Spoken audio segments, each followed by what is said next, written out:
देश के जाने माने संस्थान में अब एनआईटी यानी राष्ट्रीय प्रौद्योगिकी संस्थान कुरुक्षेत्र के छात्र हर वर्ष गीता ज्ञान का लाभ ले सकेंगे। साथ ही जानेंगे कि आखिर गीता का हर कोई कायल क्यों है, क्यों दुनिया भर में गीता का हर व्यक्ति कायल है। इस संबंध में एनआईटी और इस्कॉन के बीच एमओयू हुआ, जिस पर एनआईटी के रजिस्ट्रार जीआर सामंत राय और इस्कॉन कुरुक्षेत्र के अध्यक्ष साक्षी गोपाल ने हस्ताक्षर किए। कितने साल का होगा ये कोर्स और छात्रों को किस प्रकार से गीता से तनाव मुक्त रहने का मिलेगा संदेश। देश की टॉप 10 एनआईटी में से एक Kurukshetra NIT national institute of technology के छात्र अब हर वर्ष गीता ज्ञान का लाभ ले सकेंगे। देश की पहली ऐसी एनआईटी जिसने छात्रों को श्रीमद् भागवत गीता पढ़ने की अहम पहल की है। आपको बता दें कि एनआईटी कुरुक्षेत्र और इस्कॉन के बीच एमओयू हुआ है। इस एमओयू के अंतर्गत गीता पर आधारित एक कोर्स कॉलेज के डिपार्टमेंट ऑफ ह्यूमैनिटीज के अंतर्गत बीटेक प्रथम वर्ष स्टूडेंट्स को इलेक्टिव कोर्स के रूप में पढ़ाया जाएगा। एनआईटी डायरेक्टर ने बताया कि ये कोर्स पिछले 1 वर्ष से सुचारू रूप से चल रहा है, मगर एमओयू आज हुआ है और इस कोर्स में सामाजिक एवं नैतिक मूल्यों को बढ़ाने तथा मानसिक खतरों जैसे स्ट्रेस, डिप्रेशन, एडिक्शन आदि के विरुद्ध छात्रों को और सक्षम बनाने की शिक्षा दी जाएगी। इससे विद्यार्थी एक बेहतर नागरिक व लीडर बन पाएंगे, जो अपने हित के साथ देश और समाज के हित में भी सोच पाएंगे। गीता कोर्स में मानसिक नियंत्रण, आत्मा, योग, कर्म, मेडिटेशन आदि विषयों को भी पढ़ाया जाएगा। कुरुक्षेत्र एनआईटी के डायरेक्टर ने बताया कि हमारा गीता पाठ्यक्रम को लेकर इस्कॉन कुरुक्षेत्र के साथ एमओयू हुआ है, जिस पर एनआईटी कुरुक्षेत्र के रजिस्ट्रार व इस्कॉन कुरुक्षेत्र के अध्यक्ष साक्षी गोपाल के हस्ताक्षर हुए हैं। उन्होंने बताया कि जितने भी स्टूडेंट पहले वर्ष में लगभग 1200 छात्र एडमिशन लेते हैं, उनके पाठ्यक्रम में इंट्रोडक्शन टू गीता इस विषय पर हमने विद्यार्थियों को एक ऑडिट कोर्स के रूप में दिया है और 200 से 250 विद्यार्थी इस सिलेबस को पढ़ते हैं और इसी के साथ साथ उन बच्चों को 2 क्रेडिट दिए जाते हैं जो डिग्री छात्र की डिग्री में जुड़ते हैं। एनआईटी डायरेक्टर ने बताया कि ये प्रयास जो हमने किया है ये पिछले वर्ष से शुरू हो चुका है। अभी तक 2 बैच के student introduction to Gita ISKCON Kurukshetra के माध्यम से पढ़ चुके हैं, मगर इस कोर्स को औपचारिक रूप एमओयू 2 दिन पहले ही किया है। उन्होंने बताया कि इसकी भूमिका राष्ट्रीय विद्या नीति 2020 को इम्प्लीमेंट करने के लिए मिनिस्ट्री ऑफ एजुकेशन वचनबद्ध है और उनके अंदर जितने भी शिक्षा संस्थान है वो सब इन विषयों को साकार करने का काम कर रहे हैं। एनआईटी डायरेक्टर ने कहा कि एनआईटी कुरुक्षेत्र भी अपने पाठ्यक्रम में काफी बदलाव लेकर आई है। एनआईटी कुरुक्षेत्र में अन्य कोर्स भी विकसित किए गए हैं, जिसमें 3 देशी भाषा संस्कृत, हिंदी व तेलुगु है और इसी के साथ साथ 3 विदेशी भाषा जर्मनी, फ्रेंच, स्पेनिश की भाषा भी सिखाई जाती है और इन विषयों को छात्र अपनी इच्छा अनुसार पढ़ रहे हैं। उन्होंने कहा कि हमारी कोशिश ये है कि गीता के माध्यम से छात्रों का संपूर्ण विकास, मानसिक, शारीरिक, सामाजिक विकास हो और सब गीता व योग से ही ये सब संभव है। एनआईटी के डायरेक्टर डॉक्टर बीवी रमना रेड्डी ने बताया कि हमें भारत को विकसित बनाना है और वसुधैव कुटुंबकम को भी हमें हासिल करना है और पूरी दुनिया को मिसाल बनते हुए पूरी दुनिया को पढ़ना है। उन्होंने कहा कि इंट्रोडक्शन टू गीता कोर्स सुचारू रूप से चल रहा है और हमारी कोशिश है कि फैकल्टी व और भी जो लोग इस विषय से जुड़ना चाहते हैं, सर्टिफिकेट कोर्स के माध्यम से इस विषय को शुरू किया जाए। National institute of technology Kurukshetra का और यहाँ पे जो लोकल इस्कॉन की जो संस्था है उनके साथ हमने मेमोरेंडम ऑफ अंडरस्टैंडिंग किया है, जिसके अंतर्गत हमारे जितने भी बच्चे पहले साल में, हमारे यहाँ करीबन 1200 बच्चे दाखिला लेते हैं हर साल, तो उनकी पाठ्यक्रम में हमने इंट्रोडक्शन टू गीता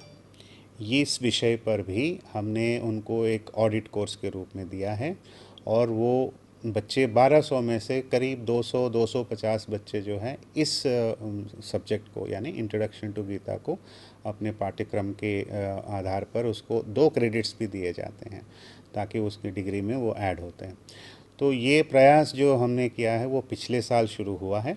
अभी तक 2 बैचेस के बच्चों ने ये इंट्रोडक्शन टू गीता इस्कॉन के माध्यम से वो पढ़ाई की है और ये तीसरा बैच होगा। लेकिन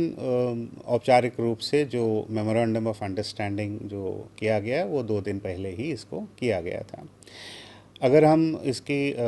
भूमिका देखें तो हमारी राष्ट्रीय विद्या नीति जो 2020 में आया है, जिसको हम नेशनल एजुकेशन पॉलिसी कहते हैं, इसकी एजुकेशन पॉलिसी को इम्प्लीमेंट करने के लिए मिनिस्ट्री ऑफ एजुकेशन वचनबद्ध है और उनके अंदर जितने भी सेंट्रल यूनिवर्सिटीज़ हैं, एनआईटीज़ हैं, आईआईटीज़ हैं, सब लोग जो हैं जो एजुकेशन पॉलिसी की ऑब्जेक्टिव्स हैं उनको साकार करने के लिए हम लोग प्रयास कर रहे हैं। एनआईटी कुरुक्षेत्र ने भी अपनी पाठ्यक्रम में काफ़ी बदलाव लेके आए हैं, जिसमें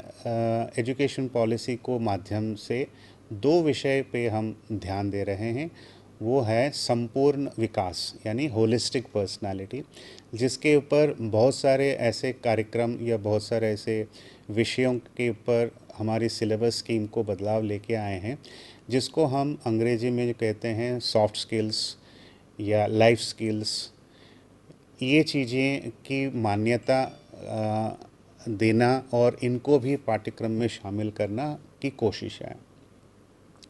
इसके अंतर्गत एनआईटी कुरुक्षेत्र ने 12 ऑडिट कोर्सेस जो है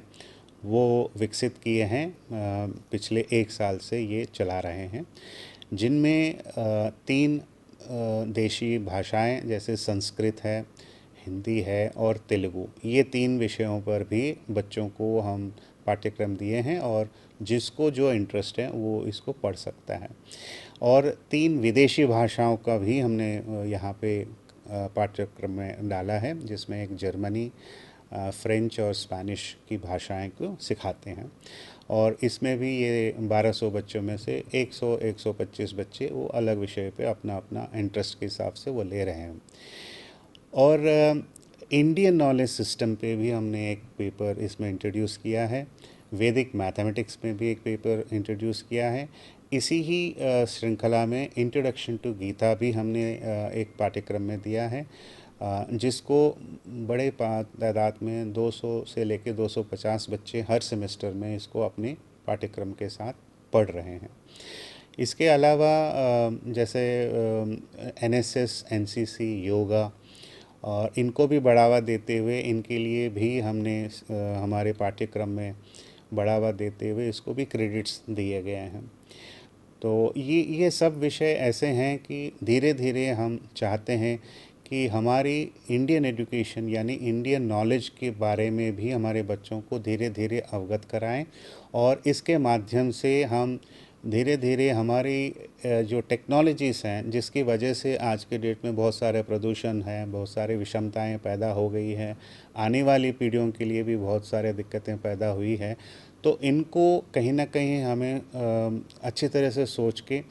जो हम पढ़ा रहे हैं उसमें भी थोड़ी थोड़ी बदलाव लेके आएँ और जो भी टेक्नोलॉजीज़ हम पढ़ाएँ इनमें सस्टेनेबल टेक्नोलॉजीज़ को आगे बढ़ावा देने की कोशिश की जा रही है, जिसके अंतर्गत जो नवीन टेक्नोलॉजीज़ आज के डेट में आर्टिफिशियल इंटेलिजेंस हो, मशीन लर्निंग हो या आईओटी के नाम पे अभी आए हैं, इन विषयों पे भी शोध भी हो रहा है और नए बीटेक प्रोग्राम्स लाने की भी कोशिश की जा रही है। और इस साल जो है 3 बीटेक प्रोग्राम्स हम लेके आए हैं। वो है industrial IoT BTech, BTech in AI and machine learning, artificial intelligence and machine learning, और तीसरा जो है कंप्यूटर्स एंड मैथमेटिक्स के विषय पर भी बीटेक प्रोग्राम्स लेके आए हैं। और इसका मार्केट भी बहुत है, लेकिन कोशिश हमारी यही है कि इसके साथ साथ हम हमारे इंडियन नॉलेज को भी बढ़ाएं और उनमें से सस्टेनेबल टेक्नोलॉजीज़ की ओर हम अग्रसर हों। तो आने वाले 20-25 साल में हम ऐसे विद्यार्थियों को लेके आएंगे पूरे सिस्टम में, जो बच्चे जो हैं देश के लिए भी और समाज के लिए भी अच्छे अच्छे आविष्कार करेंगे और आने वाली पीढ़ियों के लिए हैप्पीनेस इंडेक्स के जरिए ही हम अपने मापदंड बनानी चाहिए, ना कि ग्रॉस डोमेस्टिक प्रोडक्ट यानी जीडीपी के माध्यम से करते हैं। तो इन चीज़ों को लेके एनआईटी कुरुक्षेत्र अपना योगदान एजुकेशन के लिए कर रहा है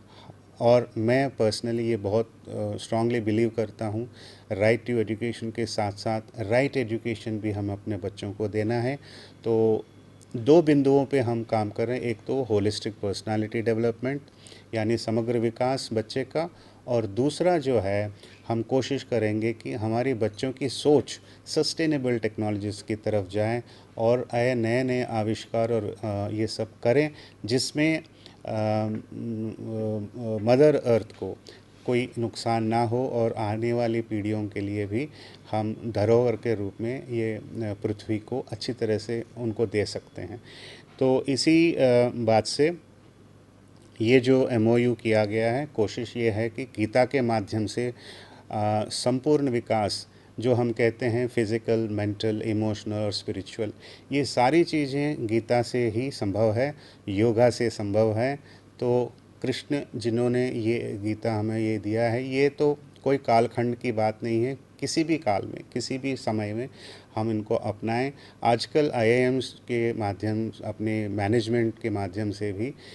गीता को मैनेजमेंट के रूप में भी देखा जा रहा है और हम तो टेक्नोलॉजी के रूप में भी देखना चाहते हैं कि कैसे आगे की विकसित करने वाली जो प्रयोग होंगे, इसके बारे में गीता में क्या कहा गया है। तो